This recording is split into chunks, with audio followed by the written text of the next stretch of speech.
এইটা খুবই অদ্ভুত টাইপের একটা ঘড়ি, এটাও একটা ঘড়ি, এটা একটা অ্যালার্ম ক্লক যার মধ্যে 3টা ব্যাটারি ব্যবহার করতে হয়। এটা টোটালি প্লাস্টিকের তৈরি, রেয়ারে বেশ কিছু প্রয়োজনীয় বাটনস রয়েছে যেগুলো আপনার প্রয়োজন হবে, আর এই যে এখানে ব্যাটারি সেট করতে হয়, 3টা ব্যাটারি আছে। তো বলছিলাম এই ঘড়িটা প্রজেকশন করতে পারে, হ্যাঁ এটা অবশ্যই প্রজেকশন করতে পারে। তার আগে দেখুন সামনে একটা বড়সড় মনিটর রয়েছে যেখানে আপনি রেগুলার ঘড়ি দেখতে পাবেন, আবার এটা লাইটও জ্বলে, মানে ডিসপ্লেটা লাইট দেয়।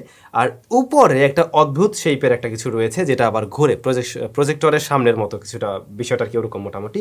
রিয়ারে আবার স্পিকার রয়েছে। তো হয় কি, এইটা অ্যালার্ম ক্লক যেহেতু এভাবে থাকবে, আপনি যখন কিনা টাইম জানতে চাচ্ছেন জাস্ট এটার উপরে এভাবে একটু চাপ দিবেন, চাপ দিলে একটা যে সুইচের উপরে চাপ পড়ছে বোঝা যায়, তখন এটা দিয়ে একটা লাইট জ্বলে এবং সেই লাইটটা গিয়ে উপরে ওয়ালে পড়বে এবং সেখানে কিন্তু আপনি ঘড়িটা দেখতে পাবেন। অর্থাৎ এটা প্রজেকশন করতে পারে, এটার উপরে জাস্ট চাপ দিলে কিন্তু লাইটটা জ্বলে উঠবে এবং সেটা আপনি দেখতে পাচ্ছেন। আবার যেহেতু স্পিকার আছে সেটাও কিন্তু আপনাকে টাইমটা বলে দিচ্ছে। ওভারঅল এটা বেশ মাল্টি ফাংশনাল, ভালো লেগেছে, দেখতেও সুন্দর।